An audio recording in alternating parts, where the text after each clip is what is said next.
തെരഞ്ഞെടുപ്പിന്റെ 4ാം ഘട്ടം കഴിഞ്ഞിട്ടും ഇവിഎം ആശങ്കകൾക്ക് വിശ്രമമില്ല. വീണ്ടും ഇവിഎം വിവിപാറ്റുകൾ സുപ്രീം കോടതി ചർച്ചാ വിഷയമാക്കുകയാണ്.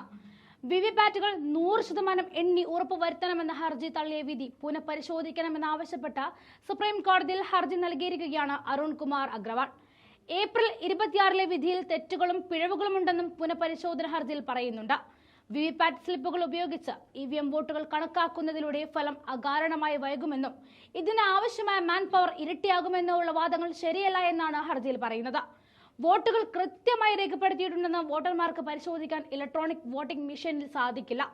കൂടാതെ പ്രോഗ്രാമർ, നിർമ്മാതാക്കൾ, മെയിന്റനൻസ് ടെക്നീഷ്യന്മാർ എന്നിവർക്ക് ഇലക്ട്രോണിക് വോട്ടിംഗ് മെഷീനുകളിൽ എളുപ്പത്തിൽ മാറ്റം വരുത്താനാവുന്നതുമാണ്.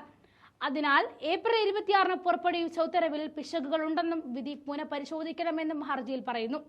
ഏപ്രിൽ 26 വിവിപാറ്റ് വഴിയുള്ള പേപ്പർ സ്ലിപ്പുകൾ ഉപയോഗിച്ച് ഇലക്ട്രോണിക് വോട്ടിംഗ് മെഷീനിൽ രേഖപ്പെടുത്തിയ വോട്ടുകൾ 100% പരിശോധിക്കണമെന്ന് ആവശ്യപ്പെട്ടുകൊണ്ടുള്ള ഹർജികൾ സുപ്രീം കോടതി തള്ളിയത്.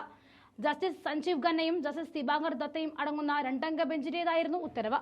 വോട്ടുകൾ പെട്ടിയിൽ വന്ന് നിറയും തോറും BJP കാണിക്കുന്ന അമിത ആത്മവിശ്വാസവും എന്തിനേയും വിമർശിക്കാമെന്ന അഹങ്കാരവും തന്നെയാണ് വീണ്ടും വീണ്ടും ഇവിഎം ആശങ്കകൾ വർദ്ധിപ്പിക്കുന്നത്. ഓരോ ഘട്ട തെരഞ്ഞെടുപ്പ് കഴിയും തോറും ഓരോ സംസ്ഥാനത്തും വോട്ടിംഗ് മെഷീൻ ക്രമക്കേടുകൾ കണ്ടെത്തുകയും ഇരട്ട വോട്ട്, കള്ളവോട്ട് എന്നിങ്ങനെ പലതരം വോട്ടുകൾ BJPക്ക് മാറി മറിയുന്നതും തെരഞ്ഞെടുപ്പിനോടുള്ള ആശങ്കകൾ വർദ്ധിപ്പിക്കുകയാണ്. ഇവിഎമ്മിനോടുള്ള വിശ്വാസ്യത നഷ്ടപ്പെടുത്തുകയാണ്. മോദിക്കൊരു 3-ാം ഊഴം ഇനിയില്ല എന്ന് ജനങ്ങൾ ആവർത്തിച്ച് പറയുമ്പോഴും BJPക്കുള്ള അമിത ആത്മവിശ്വാസം ഇവിഎം തുണയ്ക്കും എന്നുള്ളത് കൊണ്ടാണോ എന്നും സംശയിക്കുന്നുണ്ട്. എന്തായാലും ജൂൺ 4 റിസൾട്ട് വരുമ്പോൾ അറിയാം ഈ ഉത്തരവിലും ഹർജികളിലും നിയമത്തിന്റെ വിലയിരുത്തൽ ശരിയായിരുന്നോ അല്ലയോ എന്ന്.